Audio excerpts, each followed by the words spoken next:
Person who is always small-minded, always looking at who is good-looking, with whom I can have sex, you will see his energy is so low, so dull, and nobody goes near that sort of person. Person who is obsessed with sex is so unattractive, isn't it? And he creates such a thick, dull and thick vibration around him or her that there is no strength, there is no vigor, there is no commitment, nothing comes out of them. The mind goes in such a craze that there is no strength left behind. And it's limited, then all jealousy, anger, agitation, frustration, everything comes.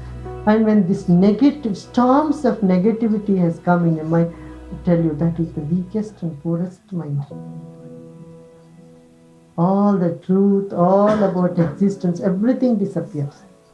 When your mind is obsessed with such a load of negativity about any person, you cannot even observe the beautiful nature you are in.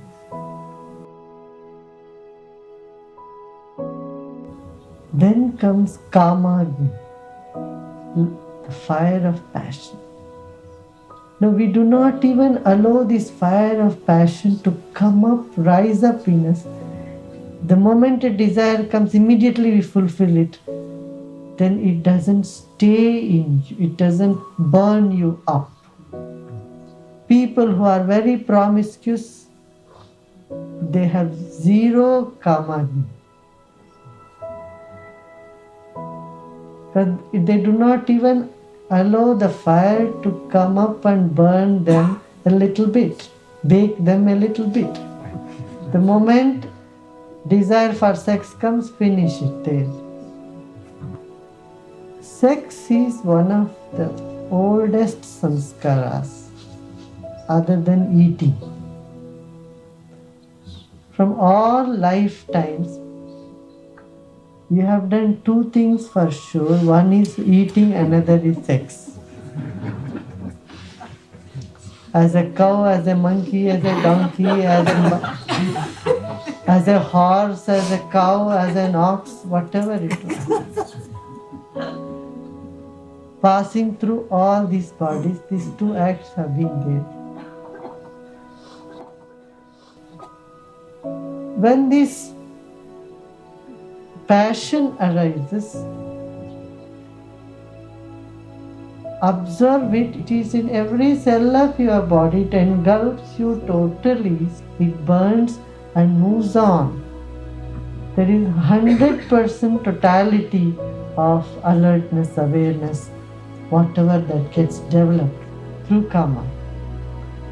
Shakti in you, the potentiality in you goes down and dormant, and you become more inert. Less sensitivity comes, more inertia develops.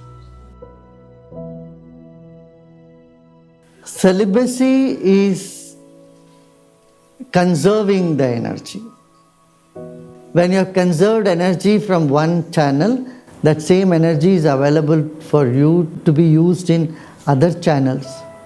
Enjoyment, whatever it is in all the five sensory pleasures, depletes our energy. If you keep looking at the screen for too long, your eyes get tired. You keep listening to something, too much noise, our brain cannot handle. Similarly, fragrance. People who work in fragrance factories, they want a place where there is no fragrance. And so is the touch. So is sex. All these stimulating pleasures drain our energy to some extent. Conserving it is yoga, and spending it is called bhoga. And life is a balance between these two, yoga and bhog.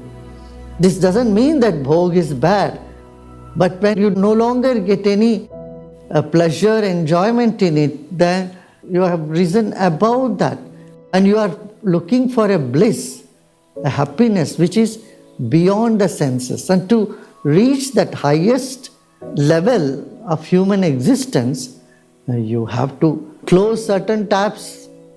So the ancient people said so beautifully, physical pleasure, if it is considered one unit, the pleasure or joy of samadhi is 1,000 times more than that. Brahmacharya pratishtayam virya labha. Great strength comes when brahmacharya is established in you. That is when you are seeing yourself more than the body. You see yourself as consciousness, as Brahman. But brahmacharya has a deeper or bigger meaning than just celibacy. Brahma means the infinity, Charya means moving in the infinity. Knowing your vast nature, not thinking you are just the body, but you walk like you are a glow of light. You move in the world as though you are space. When you are sitting in deep meditation, you don't feel that you are a body or lump of a heavy weight, 80 pounds or 90 to 100 pound body. You don't feel that you are 60 kilos sitting there solid. You feel so light, you feel as though you are like a feather. Doesn't it? When you walk, how do you feel? You don't feel the weight of your body. You feel you are more space. More joyful you are, you don't feel the body. The more you are in infinite consciousness, the least you are feeling the tension or the physical bodily weight or presence. Brahmacharya is two things. One, as a practice where you take certain vows and put a boundary around yourself. And the boundary helps you to grow. It's like a plant having a little fence around itself so that the goats don't come and eat it away. You take certain vow so that you don't drown in a habit of pleasures, habit of enjoyment. This is one level. This also helps a person to move forward. Second level is when small pleasures don't even matter to you because you got a vision of something higher.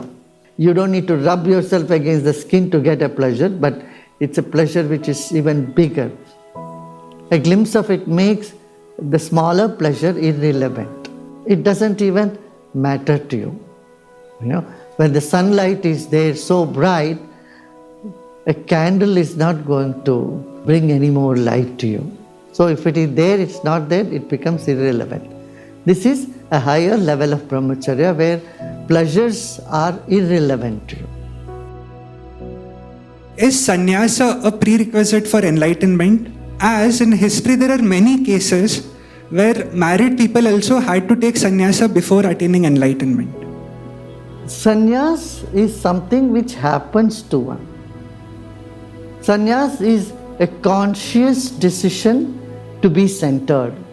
Sannyas is commitment to something higher. Sannyas is free from all smaller attachments. Sannyas is being centered in all circumstances. Sannyas is the vision of a higher goal in life. Sannyas is an expression of total contentment. Sannyas is not out of frustration. People leave things and run away to have sannyas. That I don't think is sannyas. हमें कुछ नहीं चाहिए, मैं यहाँ हूँ सब देने के लिए. ये उद्गार भीतर से उठे तो समझना संन्यास हो गया, संन्यास्त हो गए. अच्छा, गृहस्थी माने क्या है? जिम्मेदारियां निभाना, उनके लिए ड्यूटीज है, घर को संभालना है. वो गृहस्थाश्रम के धर्म और गृहस्थाश्रम में रह कर के भी अपना कर्तव्य निभाते हुए भी कर्मयोग के द्वारा भी लोग मुक्त हो सकते हैं. आप देखेंगे बहुत सारे ऋषि मुनि ये भी गृहस्थाश्रम में ही थे.